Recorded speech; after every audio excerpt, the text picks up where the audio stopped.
500 रुपया का नोट पड़ा हो सही कहा। देखो तो आपके पैरों में फेविकोल चिपक जाएगा, आगे नहीं बढ़ सकते। 500 का नोट आपको हिला देगा, ऐसे लगता है आप ऐसे हो गए, हो पैर में बार बार उसके आसपास देख के धीरे से उठा लो।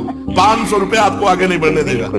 अगर 10-20 नोट 500 के पड़े हो और आसपास कोई हो ना, और आपको फिर उनको क्रॉस करना हो, एकदम निकल जाना हो वहां से, फिर आपकी परीक्षा होगी कि आप कितने बहादुर हो, कि आप उनको रौंदते हुए निकल जाओ।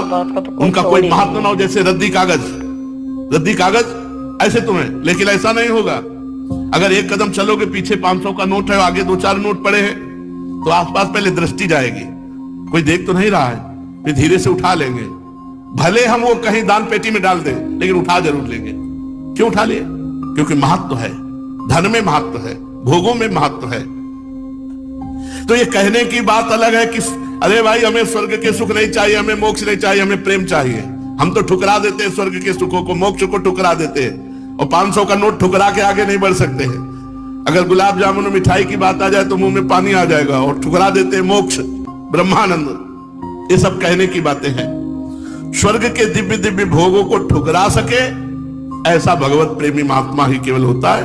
नहीं, एक अप्सरा उतर आती है तो बड़े बड़े ऋषि मुनि जो है ना, भ्रष्ट हो जाते हैं, अपनी स्थिति से गिर जाते हैं। और मोक्ष सुख तो बहुत बड़ा सुख है, भगवान के प्रेमी जन उसे ठुकरा देते हैं।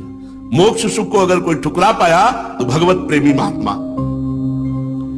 जो अभी स्वर्ग के सुख जानते नहीं।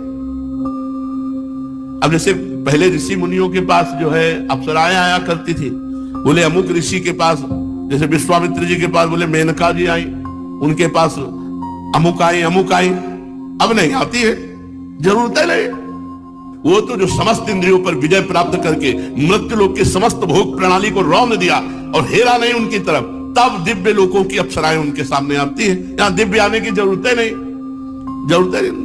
तो स्वर्ग के सुख तो तब उतरे ना जब मर्त्य लोक के सुखों का विजेता हो।